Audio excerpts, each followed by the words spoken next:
अस्सलामु अलैकुम वरहमतुल्लाहि वबरकातुहू। नाज़रीन इकराम, खैर मक़दम है मसाइल हयात के फ़िक़ही प्रोग्राम में। अब चूँकि मुहर्रम शरीफ का ये महीना चल रहा है तो सवालात भी कुछ इस तरीके से आ रहे हैं।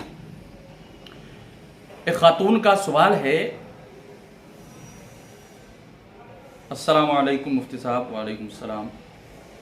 मेरा सवाल आपसे ये है कि मुहर्रम में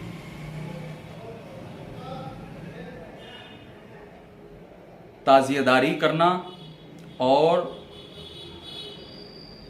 नोहा करना और मातम करना ये कैसा है?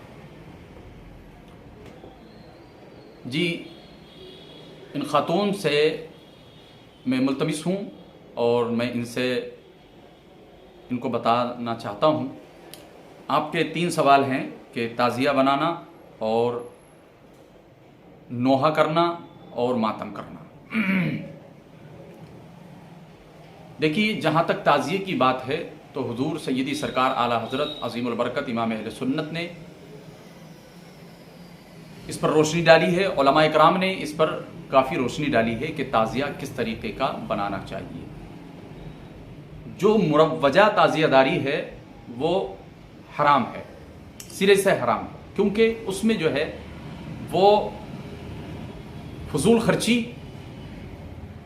और दूसरी तमाम खुराफातें उसमें मुलव्विस होती हैं। दूसरी बहुत सारी तमाम खुराफातें उसमें मौजूद और पाई जाती हैं। लिहाजा उलमाए कराम का मुत्तफ़िक़ा फ़ैसला ये है कि मुरव्वजा ताज़ियादारी, मुरव्वजा यानी इस दौर में जो होती है कि हज़ार फीट 500 फीट के जो ये ताज़िये बनते हैं तो इसमें फजूल खर्ची बहुत है।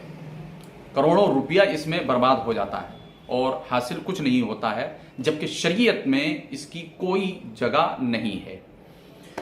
उम्मीद करता हूं कि ये मसला आपके जहन में आ गया होगा। दूसरा सवाल, नोहा करना। ये देखिए सिस्टर, अहले सुन्नत वल जमाअत में ये नहीं होता है। और रही बात नोहा करने की, तो ये शिया लोग करते हैं और न जाने उनको कौन सी हदीस या कौन सी किताब ऐसी मिल गई है कि उन्होंने नोहे को उस किताब से निकाल लिया है और अपना अमल बना लिया है। शरीयत मुतहरा में इसकी कोई गुंजाइश नहीं है और ये नोहा जो किया जाता है वो सरासर गलत है। शरीयत इसकी बिल्कुल आपको इजाज़त नहीं देती। उम्मीद करता हूँ ये भी मसला आपके जहन में आ गया होगा। तीसरा सवाल है आपका मातम करना। ये सवाल हो भी चुका है। मुफ्ती गुलाम रब्बानी साहब ने आपको अभी पिछली वीडियो में बता भी दिया था। एक पूरी इस पर वीडियो है कि मातम करना, मातम किसे कहते हैं और मातम होता क्या है? सीने कूटना,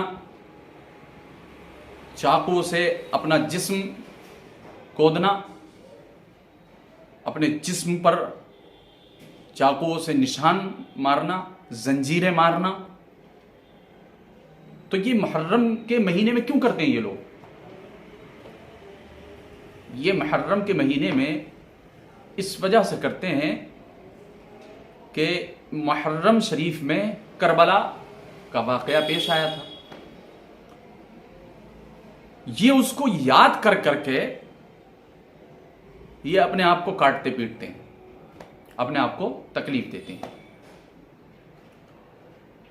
चलिए मान लिया कि आप इमाम हुसैन के नाम पर ऐसा कर रहे हैं।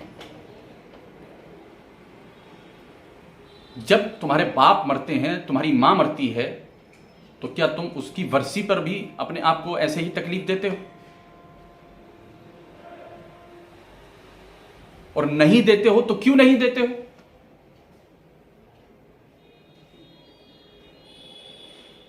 मैं असल मौजू पर आता हूं। میں اپنی اس سسٹر سے بتانا چاہتا ہوں کہ یہ ماتم کرنا جو ہے نا، ہائے ہلا اور اپنے آپ کو خون میں لت پت کر لینا، اللہ اکبر، وہ منظر، اس منظر کو یہ بھول جاتے ہیں نمک حرام لوگ، کہ وہ منظر جو کربلا میں ہوا تھا، وہ دین بچانے کے لیے اپنے خون میں نہائے تھے میرے امام، اور تم آج دین کو برباد کرنے کے لیے اپنے خون میں نہا رہے ہو۔ آج جو تمہارا خون قطرہ قطرہ بہ رہا ہے، یا تم مر رہے ہو ماتم کے نام پر، تو اس سے امام حسین رضی اللہ تعالی عنہ کو کوئی سروکار نہیں ہے، کوئی نہ شریعت کی اس میں کوئی دلچسپی ہے۔ یہ دلچسپی صرف تمہاری ہے اور تمہارے نفس کی ہے، تمہاری عقلوں پر پردے پڑے ہوئے ہیں، اس وجہ سے تم اپنے آپ کو تکلیف دیتے ہو۔ شریعت مطہرہ میں اس کی کوئی بھی روایت ایسی نہیں ملتی ہے کہ جو شریعت اس کو جائز قرار دے، لہذا یہ شریعت مطہرہ کے سے الگ ہے اور شریعت کا اس میں کوئی عمل دخل نہیں ہے۔ جو کرتا ہے وہ نہایت ہی بدترین انسان ہے کہ جو اپنے آپ کو تکلیف دیتا ہے، اپنے آپ کو مصیبتوں میں اور تکلیفوں میں ڈالتا ہے۔ اور یہ ہمارے الحمدللہ ثم الحمدللہ اللہ کے فضل و کرم سے، سرکار کی عنایت سے، ہمارے اہل سنت والجماعت میں یہ خرافات کہیں سے کہیں تک نہیں ہوتی ہے، الحمدللہ۔ ہم جو غم مناتے ہیں، غم منانا چاہیے، ہم جو غم مناتے ہیں تو وہ ان کا ذکر سن کر مناتے ہیں، نہ کہ اپنے ذکر کر کر کے آپ اپنے دل کو بہلاؤ۔ یہ تو بدبخت اپنے ذکر کرتے ہیں اس میں، یہ تو صحابہ کو گالی دیتے ہیں اس میں، صحابہ کو جاہل کہتے ہیں۔ ایک گوار کی ابھی میں کلپ سن رہا تھا، ایسے ہی آ گئی وہ، تو وہ یہ کہہ رہا تھا کہ تم علی کے ماننے والے ہو، فخر سے کہو کہ ہم علی کے ماننے والے ہیں، تم ہو جاہلوں کے ماننے والے، معاذ اللہ۔ یعنی وہ جاہل جو کہہ رہا ہے وہ حضرت صدیق اکبر رضی اللہ تعالیٰ عنہ کو کہہ رہا ہے۔ اس ذلیل انسان سے کوئی یہ پوچھے کہ حضرت علی اور حضرت ابوبکر صدیق تو آپس میں ایسے ہیں اور تو اہل سنت سے ایسے ہے، تو اب علی اور صدیق ملے ہوئے ہیں، وہ تو بھائی بھائی ہیں، دوست ہیں، خلیفہ ہیں دونوں، لیکن تو کہاں ہے؟ تو کس راستے پر ہے؟ تو کس راہ پر ہے؟ تیرا کیا ہوگا؟ تو میں اپنی اس بہن سے کہنا چاہوں گا کہ آپ کی یہ تینوں سوال، کہ جو تعزیہ بنانا اور نوحہ کرنا اور ماتم کرنا، شریعت مطہرہ میں اس کا کوئی عمل دخل نہیں ہے، کہیں سے کہیں تک بھی کوئی روایت نہیں ملتی ہے اس کی۔ اب ملتے ہیں انشاءاللہ اگلی ویڈیو میں، جب تک کے لیے خدا حافظ، السلام علیکم ورحمۃ اللہ وبرکاتہ۔